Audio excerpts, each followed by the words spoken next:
Bismillahirrahmanirrahim. Assalamualaikum warahmatullahi wabarakatuh. Waalaikumsalam. Al-Fatihah ila ruhi sayyidina habibina syafi'ina Rasulillah Sayyidina Muhammad ibn Abdullah sallallahu alaihi wa ala alihi wa ashabihi wa azwajihi wa dhurriyyatihi. Anna Allah ya'ali darajatihim bil jannah wa yafawna bi asrarihim wa anwarihim wa ulumihim wa fatihim wa barakatihim في الدين والدنيا والآخرة ويجعلنا من حزبهم يرزقنا محبتهم ويتوفانا على ملتهم ويحشرنا في زمرتهم في العافية والسلامة. ثم الفاتحة إلى صاحب الكتاب وصاحب شرفها وإلى حضرة الوالد الأحباب عبد الله بن محسن العطاس نفعنا الله بهم وبعلومهم. لهم الفاتحة. أعوذ بالله من الشيطان الرجيم. بسم الله الرحمن الرحيم. الحمد لله رب العالمين الرحمن الرحيم مالك يوم الدين. إياك نعبد وإياك نستعين اهدنا الصراط المستقيم صراط الذين أنعمت عليهم غير المغضوب عليهم ولا الضالين آمين. بسم الله الرحمن الرحيم.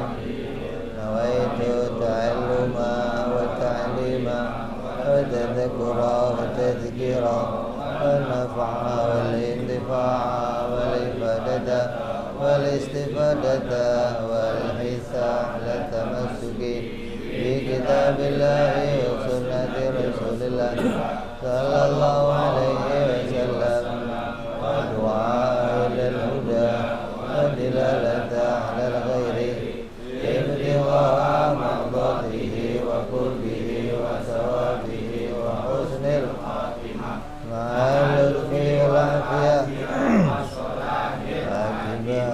Bismillahirrahmanirrahim. Alhamdulillahirabbil alamin.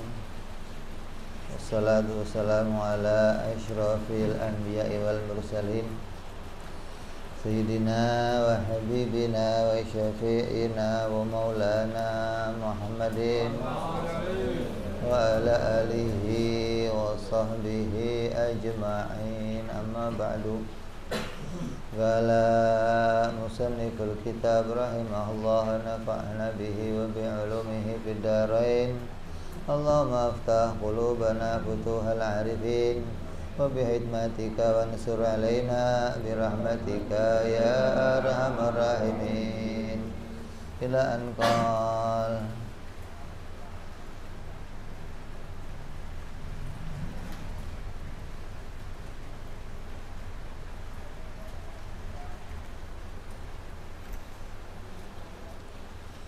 kemarin udah kita bahas tentang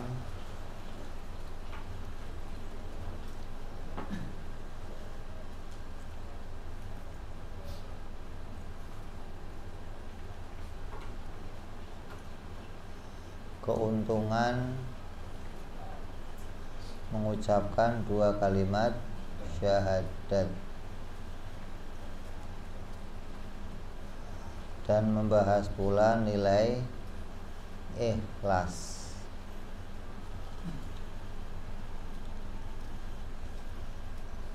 Di ikhlas ada berapa? Ada 3. Maka orang yang nggak ngaji ilmu tauhid, dia nggak akan bisa sampai ikhlas yang paling puncak, nggak bisa. Orang yang bisa sampai pada puncaknya ikhlas itu hanya orang yang ngaji ilmu tauhid, yang ngerti tentang wahdaniyahnya Allah, ngerti wahdaniyah fil af'al gitu, bahwa segala ini hanya muncul dari kudrat dan iradahnya Allah subhanahu wa ta'ala. Semua ini muncul sesuai dengan ilmunya Allah subhanahu wa ta'ala. Nah, orang kalau nggak ngaji ilmu ini ya nggak bisa sampai pada puncaknya ikhlas. Jadi kalau ditanya ngaji tauhid sampai kapan, Sur? Ngaji tauhid sampai kapan? dari dulu kok ngajinya ini aja, sampai kapan ngajinya? Sampai kapan?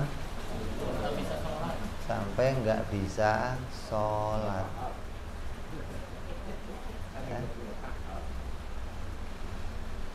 Nggak bisa sholat itu bukan nggak sholat gitu.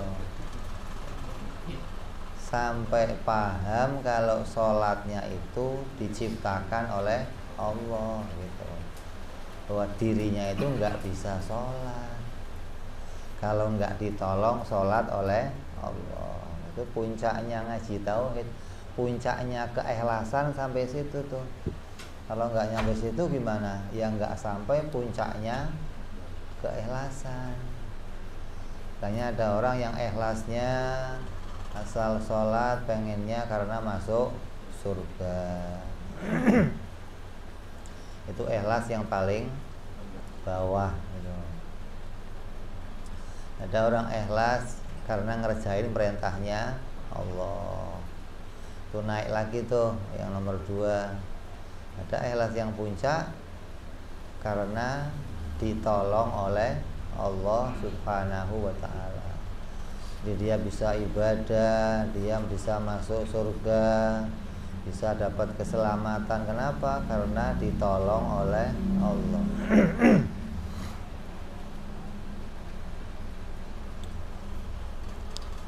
Nah, kalau nggak sampai kepada ilmu ini, dia nggak akan bisa sampai pada puncaknya keikhlasan. Namanya aja surat Al-Ikhlas. Suratnya aja Al-Ikhlas. Isinya apa? Mengesahkan Allah. Hubungannya apa? Ikhlas dengan mengesahkan Allah. Nggak akan bisa murni mengesah, nggak akan bisa sampai pada ikhlas kalau nggak mengesahkan Allah. Gitu loh. Orang bisa sampai pada sabar karena bisa mengesahkan Allah. Kalau nggak mengesahkan Allah, nggak bisa sabar, nggak bisa. Sabar itu karena bisa mengesahkan Allah, melihat fiilnya Allah, melihat perbuatannya Allah. Tapi kalau sudah amalnya karena dunia, maka ya nggak ada keuntungan akhirat. Disebut amalnya sudah nggak ikhlas. Dibaca la ilaha illallah, baca tahlilan di rumahnya orang, baca maulidan di rumahnya orang, modalnya apa? Ikhlas. Kalau kamu kok datang tahlilan tapi harapannya berkat, udah nggak usah datang aja gitu loh. Karena ente bohongin yang punya rumah. Ente dimintain tolong itu suruh bacain ayat-ayat biar ikhlas, biar surat apa bacaannya sampai kepada ahli kubur. Tapi entenya datangnya karena berkat, ya kesono enggak, kesini enggak akhirnya gitu. Makanya yang baik gimana? Yang baik kalau pas acara tahlilan, yang punya rumah ngumumin, minta maaf, saya undang sampean kemari untuk bacain doa dan di sini nggak ada berkatnya, gitu. Mau ya monggo terusin, iya. Nggak mau silahkan pulang, gitu.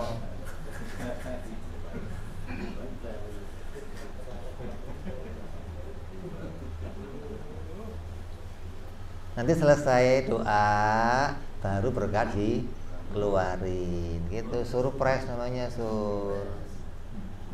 awalnya udah disuruh ikhlas dulu, lu kesini ikhlas enggak, gitu. Kalau nggak ikhlas silahkan pulang, gitu. Kalau ikhlas lanjut, kalau nggak ikhlas pulang aja, gitu.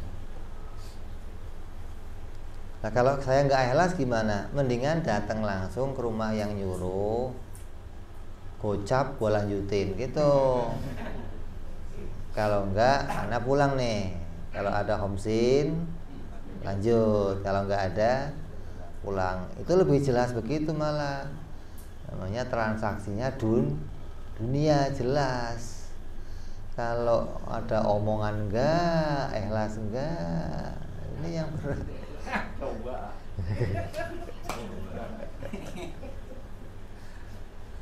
Nah yang repot ente ngundang tahlilan nih. Selesai baca tahlilan langsung Allahumma sholli ala Muhammad. Ada yang pulang nggak kira-kira? Nggak ada. Jangan buru-buru dong, belum juga keluar. Dikasih salawat ngusir nggak jawab shollu ala, enggak, ntar dulu dong.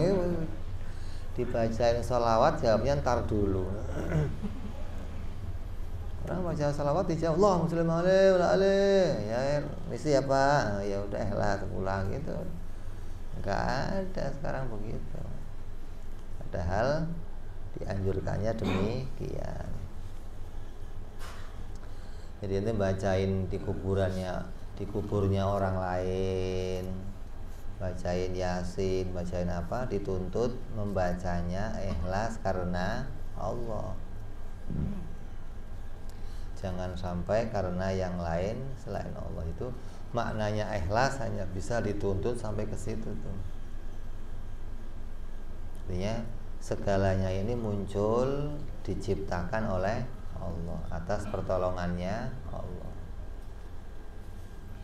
Ini ada riwayat seorang ulama lagi bacain ayat apa? Kulla yaumin huwa fi syan. Tiap-tiap waktu, tiap-tiap hari Allah itu ada dalam kesibukan. Allah itu sibuk. Tiap-tiap hari Allah berada dalam keadaan sibuk. Gak lama setelah nerangin ayat itu ada seseorang yang nanya, lah kalau Allah itu sibuk, tiap hari sibuk, sekarang Allah lagi ngapain? Ditanya tuh. Itu kiai yang nerangin gak bisa jawab. Lagi ngapain ya sekarang ya?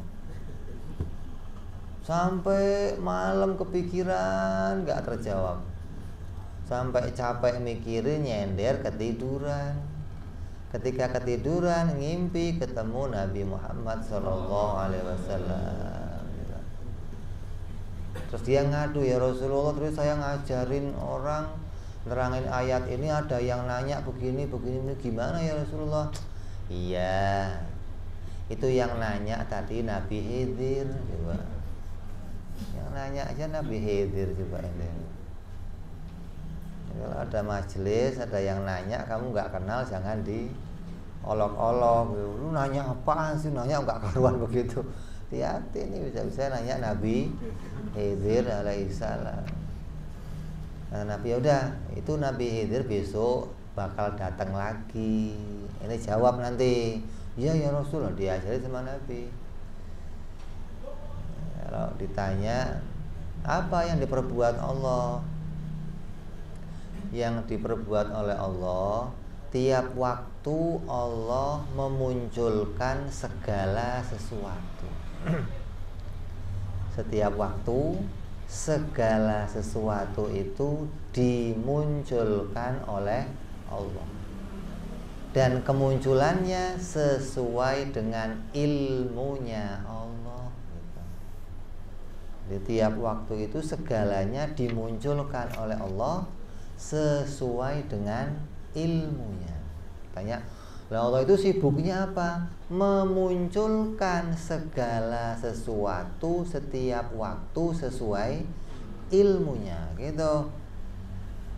Kalau mau disebut sibuk mamanya, berarti nggak ada waktu longgar gitu loh. Berarti nggak ada waktu yang longgar, nggak ada satu masa yang longgar yang lepas dari penciptaan Allah. Nggak ada, oh kalau dari jam sekian sampai jam sekian Allah pernah nggak bikin, nggak ada. Setiap saat segala sesuatu dimunculkan oleh Allah sesuai dengan ilmunya. Nah sekarang yang dimunculkan Allah apa? Kalau ditanya lagi, sekarang yang Allah munculkan apa? Sekarang yang Allah munculkan menaikkan derajatnya suatu kaum dan menurunkan derajatnya kaum yang lain. Di tiap waktu yang terjadi itu tuh. Satu kaum dinaikkan derajatnya, satu kaum diturunkan derajatnya. Dengan apa Allah menaikkan derajatnya suatu kaum? Dengan diciptakan oleh Allah sesuai kepada perintahnya, maka Allah naikkan itu derajatnya. Ketika diciptakan oleh Allah tidak sesuai perintahnya, maka diturunkan derajatnya, gitu. Jadi tiap waktu itu yang dimunculkan Allah. Jadi kamu bisa melihat tiap waktu itu orang ini dimuliakan Allah, ini sedang dimuliakan Allah, ini dimuliakan Allah. Dan kamu bisa melihat saya ini sekarang sedang dimuliakan atau dihinakan. Kamu bisa melihat ketika cocok nggak sekarang ini saya dengan perintahnya Allah. Kalau cocok berarti sedang dimuliakan oleh Allah. Kayak kita sekarang kumpul, sedang diangkat derajatnya oleh Allah. Kenapa? Cocok dengan perintahnya. Datang majelis taklim, hadir majelis ilmu, sedang kaji satu ilmu, itu sedang cocok sama perintahnya Allah. Itu sedang diangkat derajatnya. Ntar pulang dari sini gimana? Ya nggak tahu lagi. Kalau ketemu janda ini mepet-mepet, ya lain lagi ceritanya, udah itu. Nyungsep. Nah itu kita itu naik turun, naik turun, naik turun, gitu. Jadi tiap waktu yang terjadi memang itu. Allah menaikkan derajat satu kaum, menurunkan derajat kaum yang lainnya. Nah ini sampai kepada maknanya ikhlas. Berarti tiap waktu itu Allah yang memunculkan. Kamu itu nggak ikut bantuin apa-apa, gitu maksudnya. Saya dapat sesuatu itu bukan karena ini saya, bukan karena itu saya, bukan karena orang lain, bukan karena si anu enggak. Tapi apa yang saya peroleh muncul murni dimunculkan oleh Allah sesuai ilmunya, gitu. Apapun yang kamu dapati itu enggak karena ini kamu, enggak karena itu kamu, enggak karena si anu. Ini makna hakikatnya demikian, gitu. Makna tauhidnya demikian. Hingga dari sini munculnya nanti keikhlasan. Berarti ini murni segalanya muncul atas perbuatannya Allah Subhanahu wa taala. Itu wahdaniyah fil af'al, begitu tuh. Berarti ini semua dimunculkan atas fi'ilnya Allah. Yang lain gak ikut-ikut, gak ada yang ikut bantuin memunculkan sesuatu, gak ada. Api ikut bantuin munculin panas, gak ada. Nasi ikut bantuin munculin kenyang, gak ada. Usaha kamu, kerja kamu ikut bantuin munculin fulus, gak ada. Itu makna tauhidnya, makna hakikatnya. Adapun makna syariatnya ya kamu ikhtiar sesuai dengan perintahnya. Karena dalam suatu hadis Nabi bersabda wa yajibu ala kulli muslimin tolabul halal, gitu. Wajib orang-orang Islam itu mencari sesuatu yang halal. Jadi kalau kamu kok keluar rumah itu sedang ngerjain perintahnya Allah, sedang dinaikkan derajatnya, gitu. Bukan sedang mau menghasilkan sesuatu, enggak. Hasilnya murni dimunculkan oleh Allah sesuai dengan ilmunya. Maka itu maknanya kulla yaumin huwa fisyan, gitu. Makanya ada kayak Habib Abu Bakar Al-Idrus, Habib Abu Bakar Segaf Gresik itu merintahin santri-santrinya, murid-muridnya. Kalimat ini ditulis, dijadikan azimat, tempel, biar kalau kamu lihat ingat, biar jadi berkah, dibaca tiap waktu. La ilaha illallah kulla yaumin huwa fisyan. La ilaha illallah al-mawjud fi kulli makan. La ilaha illallah al-mawjud fi kulli zaman. La ilaha illallah al-madhkur fi kulli lisan. Itu lafaz itu bisa dimaknai, bisa dipahami kalau ngaji tauhid. Kalau nggak ngaji tauhid ya bisa repot nanti. Jadi dari sini nanti akan munculnya sebuah keikhlasan, hingga apapun yang terjadi itu kita sandarkan ini muncul atas fiilnya Allah Subhanahu wa ta'ala. Kita dalam keadaan apapun, dari sini nanti bisa muncul sabar, bisa muncul ridho, bisa muncul tawadhu. Dari situ semua tuh munculnya tuh. Kalau enggak ya enggak bisa. Gimana mau sabar? Kalau kamu nuduh orang lainnya berbuat ya enggak sabar. Gara-gara lu nih gua begini, ya enggak sabar, hilang kesabarannya. Kenapa? Karena hilang makna tauhidnya, hilang keikhlasannya. Tapi kalau bisa tahu, oh ini dari Allah, gimana mau sombong? Ini dari Allah, gimana mau ujub? Gimana mau riya sama orang? Ketika disadari ini semua datang atas kehendaknya Allah, atas kudrat iradatnya Allah, sesuai dengan ilmunya Allah Subhanahu wa ta'ala. Ya, jadi orang yang memperbanyak kalimat ini harapannya apa? Pada akhir hayatnya dimudahkan matinya bawa tauhid, matinya bawa kalimat la ilaha illallah, matinya bisa dalam keadaan husnul khotimah. Ini harapannya demikian. Terus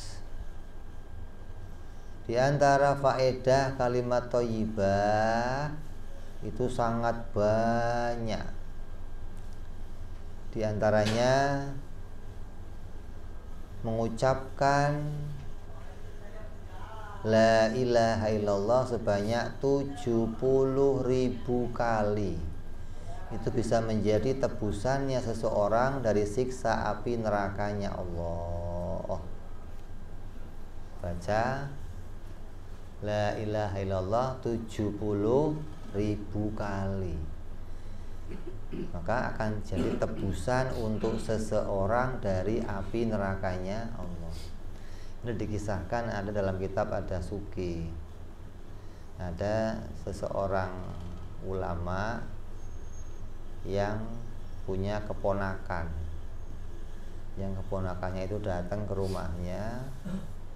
Kemudian sama dia diajak untuk ikut tahlilan ke rumah seseorang. Diajak. Ketika diajak sampai ke rumahnya seseorang, sampai rumahnya, ini anak histeris teriak-teriak.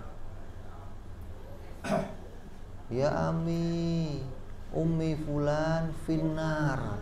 Wahai Ami, ini yang punya rumah Ibu Anu ini masuk neraka, di neraka ya Ami. Nangis kejer nggak berhenti, nggak bisa dihentikan. Ini ulama ini gimana orang kok nangis? Anak ini oleh Allah diberi istimewa bisa melihat Lauhil Mahfud, bisa dibuka hijabnya hingga dia bisa lihat tulisan di langit, fulan di neraka atau fulan di. Lah si ulama tersebut ingat bahwa dirinya itu biasa membaca kalimat la ilaha illallah 70.000 kali, karena dia pernah mendapatkan kayak begini nih, dibaca kitab terus ada tulisan bacalah la ilaha illallah 70.000 kali akan jadi tebusan dari api neraka. Ya dia ikut aja, wong yang ngomong ulama, masa bohong ulama. Tapi dia nggak pernah tahu sumbernya bagaimana. Terus dia baca itu 70.000 kali, dihadiahkan untuk dirinya sendiri. Terus dia baca lagi, dia hadiahkan untuk orang tuanya. Baca lagi untuk orang tuanya. Terus baca lagi 70.000 kali, belum dipakai untuk hadiah siapa-siapa, gitu ceritanya. Diparkir doang, diparkir, baca lengan gitu loh. Begitu anak ini teriak-teriak histeris, dia ingat, oh saya masih punya celengan satu. Maka diniatkan, ya Allah, saya niatkan bacaan saya yang 70.000 saya niatkan untuk fulan. Maka ketika dia niatkan begitu, si anak ini langsung gembira. Alhamdulillah ya Ami, Umi fulan fil jannah ya Ami, udah masuk surga sekarang ya Ami. Oh ternyata bener. Padahal kan nggak ngomong, nggak kompromi nih kan, nggak ngomong tenang, gue punya bacaan, gue nggak ngomong. Dia kerentek di hatinya, bacaan saya yang 70.000 saya mau hadiahkan untuk fulana gitu. Di Lauhil Mahfudnya spontan berubah tuh, yang tadinya nar jadi jannah. Maka dari situ dia tahu, oh berarti ini bener gitu loh. Berarti emang yang dituntunkan ini bener, betul-betul 70.000 ini bisa jadi tebusan seseorang dari api neraka. Tapi yang dibacain bukan orang kafir. Kalau orang kafir ya biar lo baca sampai 110 juga nggak ngaruh, biar sampai capek juga. Maka ini dibacanya untuk orang mukmin yang punya dosa. Maka dosa-dosa itu bisa ditebus dengan 70.000. Lah bacanya gimana? Bacanya ya ikhlas. Bacanya sambil menghadirkan maknanya. Bacanya bukan ngejar banyak. Bacanya bukan asal hatam gitu. Tiap-tiap bacaannya hadir ingat Allah. Tiap-tiap bacaannya hadir mengingat makna-makna akidah yang sudah dipelajari. Betul-betul mengagungkan Allah pada tiap bacaan kalimat la ilaha illallahnya gitu. Baru punya makna tuh. Kalau enggak gimana? Ya ngiler doang paling, latihan zikir namanya.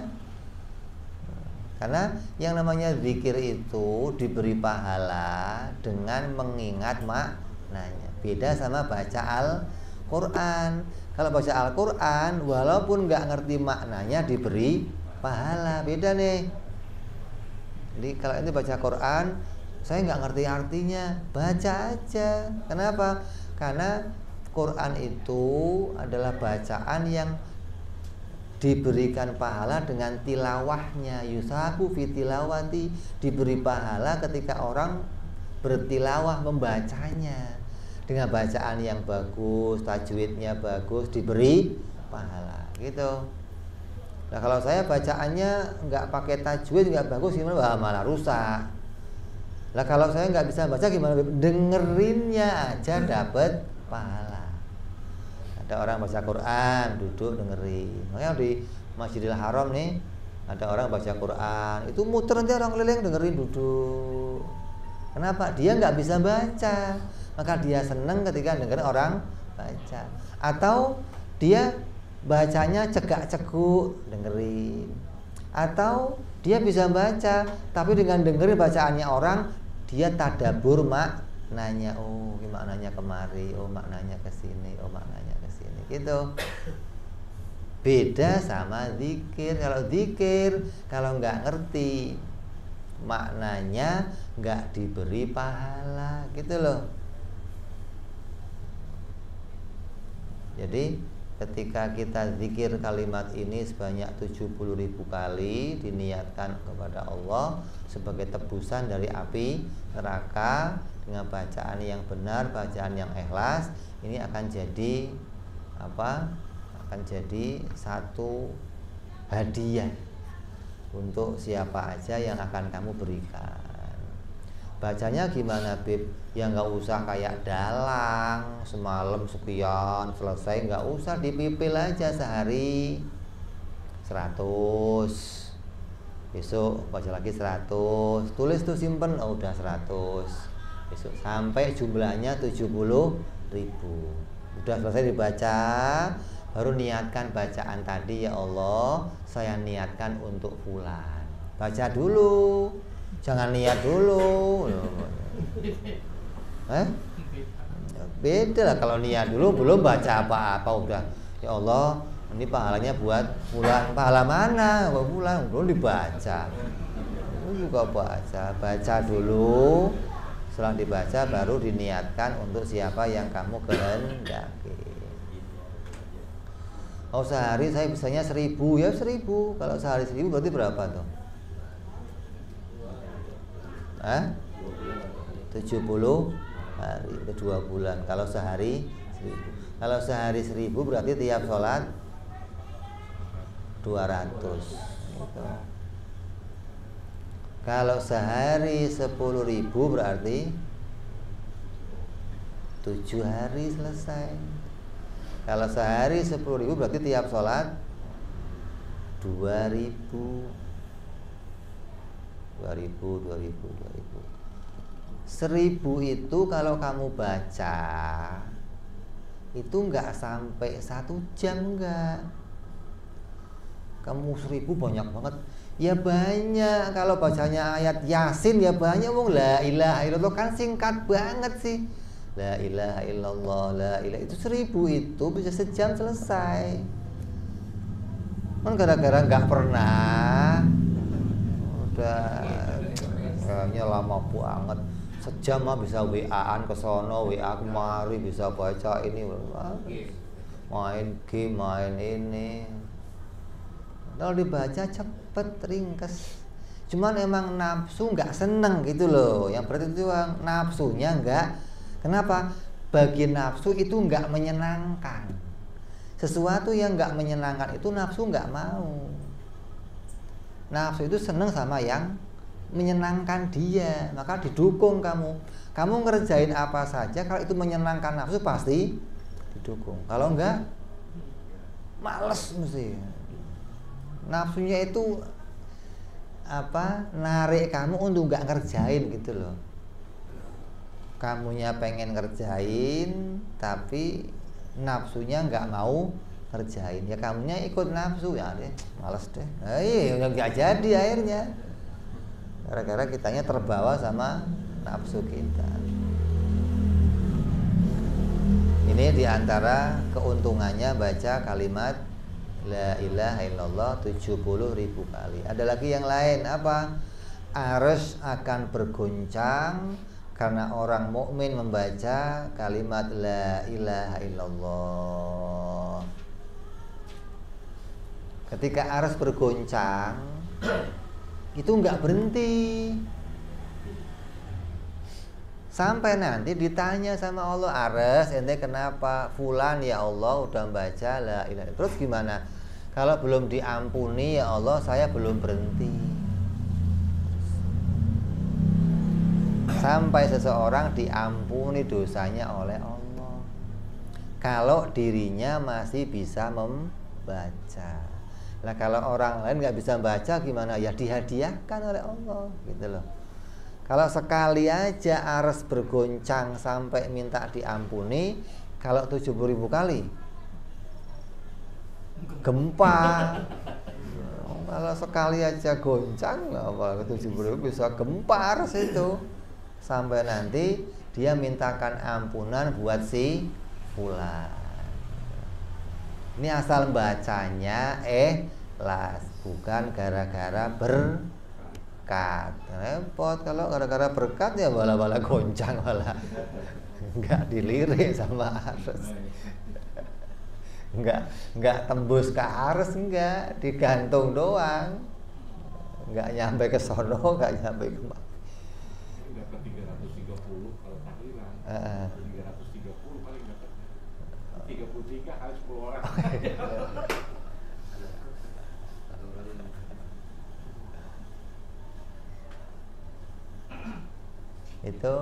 Itu keuntungannya lah.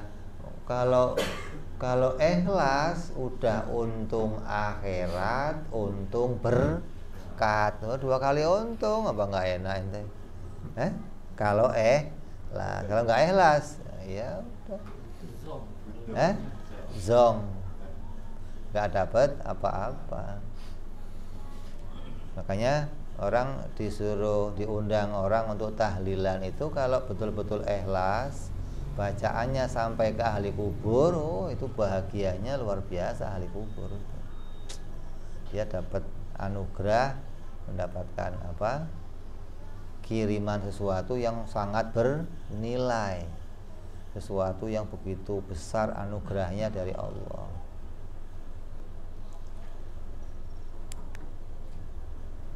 Terus ada lagi berita, barang siapa membaca la ilaha illallah dengan ikhlas di hatinya dan huruf la-nya dipanjangkan, maka dosa besarnya akan diampuni selama 40 tahun. Coba. Makanya kalau habaib bikin acara itu sering ditalkin bareng tuh. Awwalu ma qultu ana wa nabiyuna min qabli la, dipanjangkan lah ini kan, la ilaha illallah. Itu kalau bacanya ikhlas betul-betul diampuni dosanya semua orang yang baca 40 tahun. Nah, dulu cerita orang-orang tua kita, saya dulu kalau ikut ngaji di Kuitang, kalau Habib Ali lagi bacain itu, modal saya kesononya lagi keadaan miring-miring, lagi nggak karuan, kalau pas dredeg semua. Kenapa? Yang bacainnya ikhlas gitu loh. Itu nyetrum sama yang dengernya aja kesetrum coba. Nah, sekarang yang bacainnya aja nggak ikhlas, yang miring tambah miring akhirnya, bukan malah lempeng. Udah miring tambah miring dia. Mereka bacaannya ikhlas. Itu yang begitu tegak langsung lurus. Ya Allah, saya bilang betul-betul orangnya connect hatinya, nyambung ke Allah gitu loh. Jadi sekali kamu baca dengan dipanjangkan huruf la-nya, maka akan diampuni dosa besarnya. Bayangkan ini, bukan dosa kecilnya lagi, bukan, dosa besarnya diampuni selama 40 tahun. Terus sebaiknya baca zikir di tempat yang sepi. Artinya kalau mau baca sendiri, cari tempat yang sepi biar muncul keikhlasannya, biar bisa memunculkan maknanya. Terus cari waktu-waktu yang diutamakan. Kapan waktunya? Ya cari yang utama kapan? Waktu tahajud, waktu antara maghrib dan isya, waktu habis subuh sampai isyraq. Ini waktu-waktu mulia nih, waktu dimana zikir, doa-doa diijabah oleh Allah Subhanahu wa ta'ala.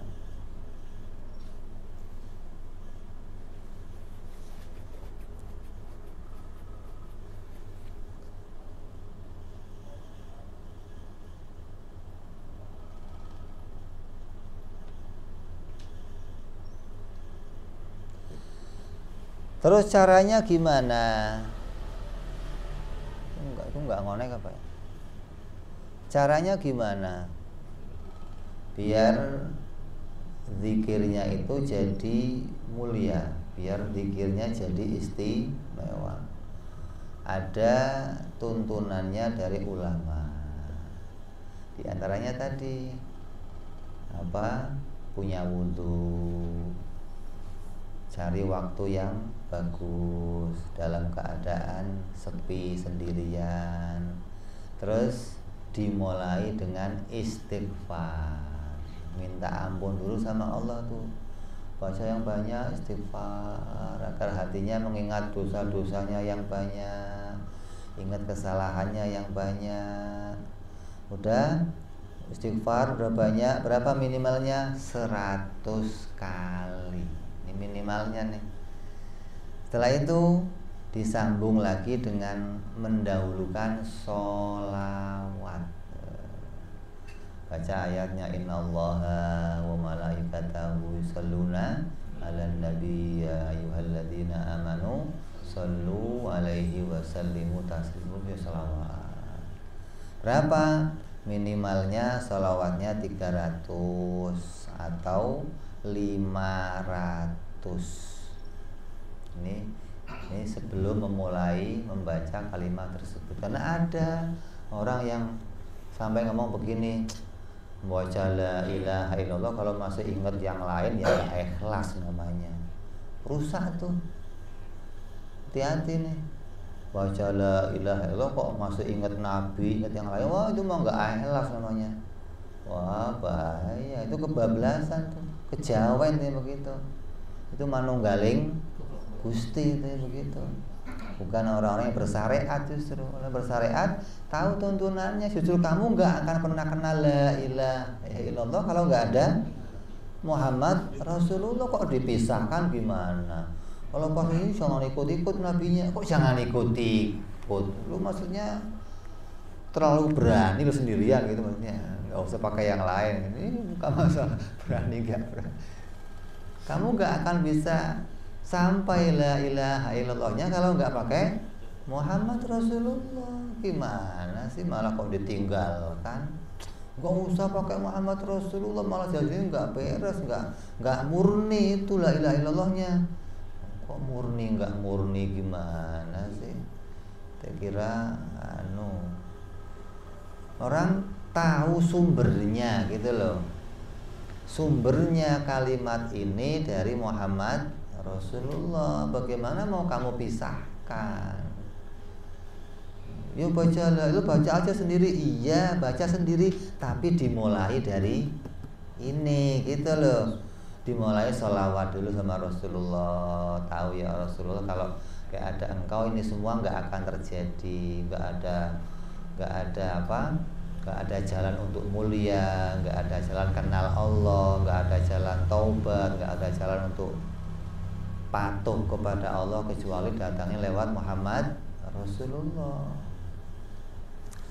Baru nanti setelah dibaca istighfar, baca sholawat, baru mulai baca kalimat la ilaha illallah gitu. Hingga nanti bacaannya betul-betul menghadirkan hatinya untuk sampai kepada Allah Subhanahu wa ta'ala. Makanya dituntut tempat yang sepi. Lah kalau pas acara tahlilan bisa khusyuk nggak kira-kira? Makanya dulu Kiai ngomong, saya paling nggak seneng kalau ada orang tahlilan, tuan rumahnya sibuk kesono kemari, ngurusin berkat lah, ngurusin bungkusan lah, ngurusin inilah. Ini udah jamaah yang hadir nggak ada ikhlasnya, tuan rumahnya juga nggak ikut baca. Kenapa? Karena tahlilan itu yang paling ikhlas pasti keluarganya. Duduk keluarganya, biar urusan berkat diurus sama yang lain. Dia khusyuk baca kalimat itu, kirimkan ke orang tuanya. Nah kalau dianya aja nggak ngurusin itu, ngurusinnya berkat, yang mau ikhlas siapa yang baca di situ akhirnya? Udah yang hadir nggak ikhlas, urusannya berkat. Ini yang punya tuan rumah juga ngurusin berkat, lah gimana mau nyampe gitu loh. Jadi tuan rumahnya udah pasrahin, panitia siapa undang, tolong nih bantuin. Kamu kemasin kamu. Dianya khusyuk duduk bacain, kirim ke orang tuanya gitu. Jangan diserahin ke orang lain. Ya kalau orangnya ikhlas, kan tuduhan dia, pikir dia yang baca ini semuanya ikhlas nggak sih? Ikhlas nggak kira-kira? Tadi ini saya mohon maaf yang hadir, karena di sini disebut nih syaratnya orang boleh hadir baca tahlilan itu, syaratnya kalau selesai tuan rumahnya nyuruh pulang langsung, syaratnya itu. Kalau ente belum bisa begitu jangan hadir, karena ente akan bohongi tuan rumah. Yang kamu dianggap bacanya ikhlas, nggak taunya nggak ikhlas. Itu syaratnya itu coba. Jadi umumin dulu, alhamdulillah ini semua bisa hadir, tapi minta maaf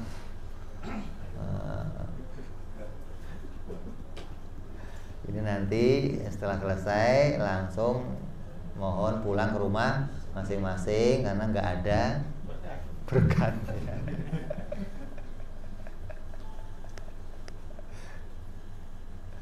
Kalau nggak begitu ya nggak bisa ikhlas gitu loh. Nanti itu hari pertama tuh Sur. Coba tes hari kedua ada yang datang nggak nanti gitu loh. Kan 3 hari kan biasanya. Hah? Berkurang. Kalau berkurang berarti disaring, yang datang pasti ikhlas. Kok sampai 3 hari masih ada yang datang lagi? Wah itu ikhlas banget berarti gitu Sur. Nanti hari ketiga baru homsin gitu. Irit berarti. Irit tuh. Yang ada yang ikhlas semua sih. Yang ikhlas. Dari 20 berkurang jadi 3 yang ikhlas, yang ada cuma 3 orang. Pego doang udah. Gak apa-apa. Tapi yang ketiga ini nyampe kepada Allah.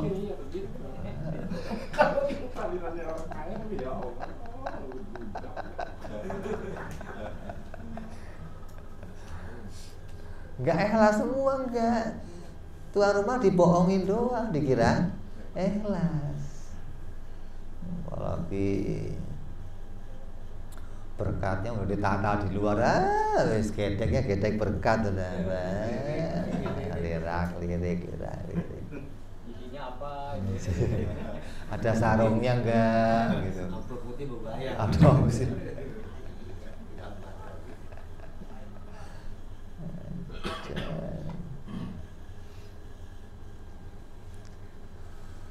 Terus seyogyanya orang yang membaca sholawat memenuhi hatinya dengan rasa cinta sama Rasulullah Sallallahu Alaihi Wasallam. Gimana caranya menghadirkan hati? Ya duduk sambil membayangkan keadaannya Rasulullah. Bayangkan kamu sedang melihat seorang yang wajahnya putih, yang keadaannya ganteng, wajah bercahaya, badannya bagus, dengan sorban hijau, dengan bayangkan itu semua hingga seakan-akan kamu hadir di hadapannya Rasulullah Shallallahu Alaihi Wasallam. Terus baca sholawat, nanti khusyuk bacanya tuh. Kalau nggak dihadirkan ini gimana? Ya yang penting baca doang. Memang sholawat ini istimewa. Ini mau bacanya karena riya, karena orang, mau inget mau nggak inget tetap diterima. Cuman ketika hadir hatinya akan lebih berdampak pada hati kita gitu loh. Walaupun nggak inget tetap itu akan diberi pahala oleh Allah. Makanya kata ulama amal yang paling baik akhir zaman itu apa? Ya sholawat. Kenapa? Satu-satunya amal yang walaupun kamu nggak ikhlas, riya, tetap diberi pahala, gitu. Nah kalau la ilaha illallah, la ilaha illallah ya lebih baik, yang namanya afdhalul dzikri, itu terbaik. Tapi kalau ngerti maknanya, gitu loh. Nah kalau salawat, udah, nggak usah pakai ngerti maknanya, nggak usah pakai.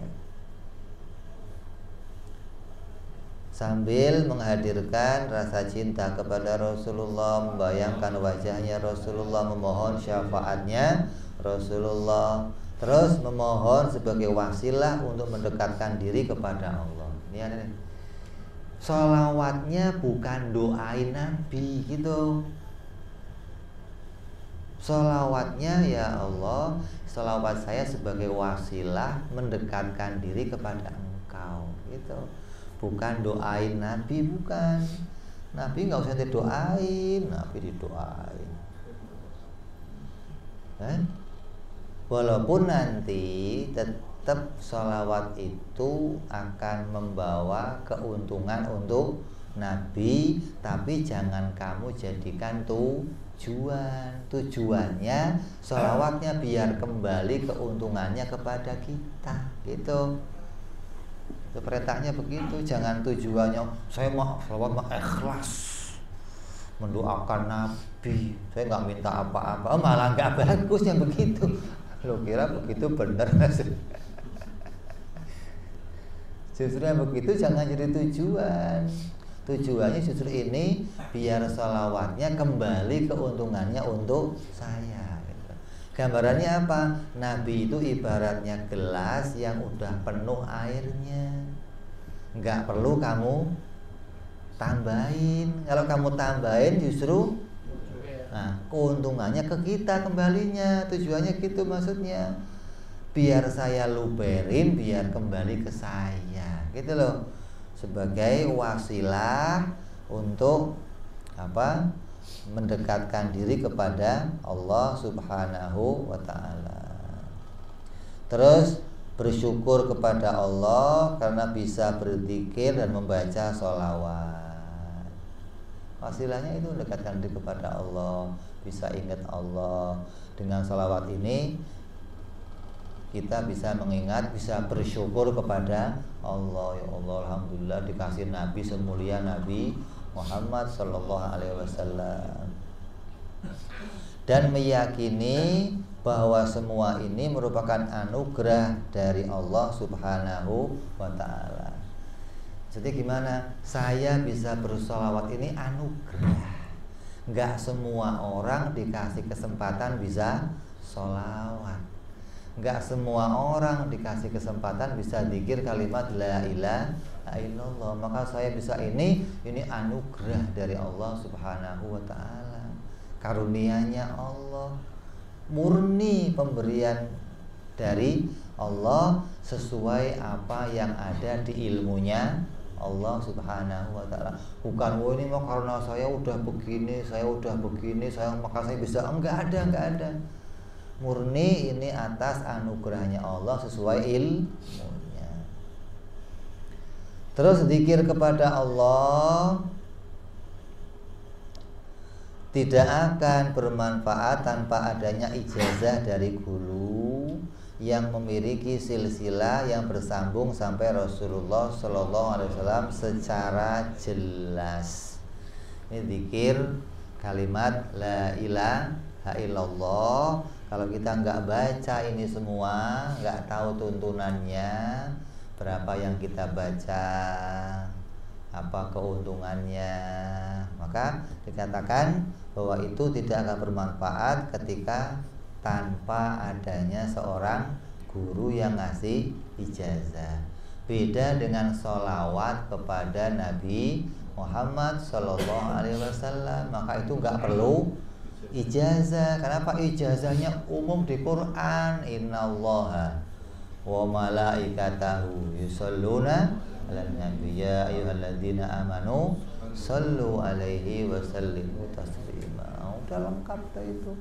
Udah perintahnya Allah langsung, tinggal ngerjain. Mau berapa banyak yang kamu bisa, yang kamu mau. Salawat yang paling pendek apa? Salawat Jibril. Allahumma sholli ala Muhammad sallallahu ala Muhammad. Itu pendek. Sallallahu ala Muhammad sallallahu ala Muhammad sallallahu ala Muhammad. Itu 1000 paling 10 menit, berapa jam, 1000 selesai. Berat ya? Kayak banyak amat, Beb. Coba dulu beli tasbih yang cetik itu. Sallallahu alaihi wasallam. Nanti kalau sudah kebiasaan, cepet banget, udah nggak ada susahnya udah. Karena nggak biasa jadinya, udah males, kayaknya lama banget, waktunya buang sia-sia. Padahal itu hal yang paling menguntungkan lah. Zikir-zikir yang pakai ijazah yang mana? Zikir yang tadi, zikir-zikir yang kita mau baca dengan jumlah-jumlah tertentu. Beda sama kayak rotib. Rotib itu udah ijazah umum tuh, udah hadir majelis, diajak baca sama guru bareng rotib, ya sudah jadi ijazah namanya. Tinggal pulang kita dawamkan di rumahnya masing-masing, nggak usah minta ijazah lagi. Kecuali zikir-zikir yang tertentu yang kamu zikir thariqah namanya. Oh, ini dibaca sekian kali, guru anu ngasih ijazah sekian kali, maka kamu nggak bisa tiru-tiru bacaannya orang lain gitu loh maksudnya. Ada orang nih ngaji thariqah anu Nasrullah Qadiriyah atau Naksabandi atau Syadzili, oh dia bacanya sehari sekian kali, saya mau niru nggak bisa gitu loh. Kamu harus ikut sama thariqahnya itu dan harus dapat ijazah masing-masing. Kenapa? Karena tiap-tiap orang yang dikasih ijazah sama seorang mursyid itu tahu keadaannya tiap-tiap orang. Tiap-tiap orang beda, nggak semuanya sama, nggak semuanya harus sekian enggak. Ada yang diberikan lebih, ada yang dikasih kurang, ada yang dikasih. Maka ketika kita ingin ikut satu thariqah, ya harus langsung ijazah sama seorang mursyid. Jangan ada orang ikut thariqah, kamu ikut-ikut bacaannya, nggak boleh. Atau sama-sama ahli thariqah nih, dua-duanya thariqahnya sama ke guru fulan, si fulan dikasih bacaan sekian, kamu tiru ikut-ikut bolak-balik, nggak boleh juga. Tukeran, udah gue ikut dulu lah, nggak bisa. Itu namanya sudah ada tuntunan. Ibarat orang ke dokter sudah punya resep masing-masing. Dokter udah tahu nih, oh kamu penyakitnya ini obatnya sekian, kamu ini penyakitnya obatnya sekian. Kok kamu tuker? Bukan tambah sehat, malah tambah marit akhirnya. Wah, akhirnya ada yang OD segala, overdosis, zikir kan repot. Jadi masing-masing sesuai dengan takaran yang diberikan oleh seorang guru atau seorang mursyid ya.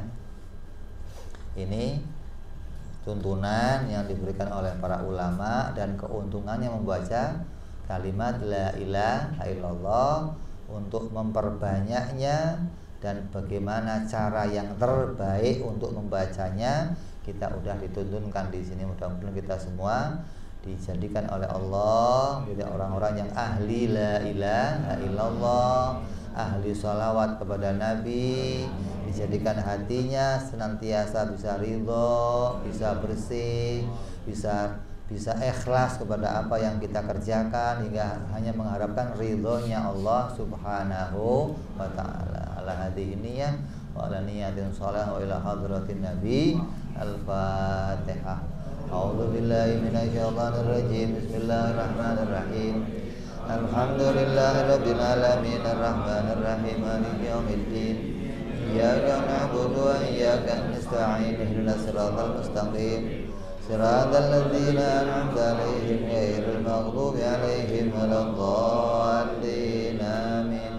Ya Rabbana tarabna bi anana tarabna wa anana asrabna lalallah asrabna wa tu alaina taubat taghsil kulli hauba wa sur lana aurati wa amini rawati wa ghfir li walidina Rabbi wa mauludina wal ali wal irwani wa sairil hillani wa kulli di mahabbah au jiratin au suhbah wal muslimina ajma'in. Rabbi fadlan wa judan mannan la biktisabi minna bil mustafa rasuli salla wa sallam rabbi alaihi addal habbi wa alihi wa sahbihi hada ta'zi suhbi walhamdulillahi bil badi wa tanahi wa rabbika rabbil izzati amma yasifun wa salamun alal mursalin alhamdulillahi rabbil alamin. Assalamualaikum warahmatullahi wabarakatuh.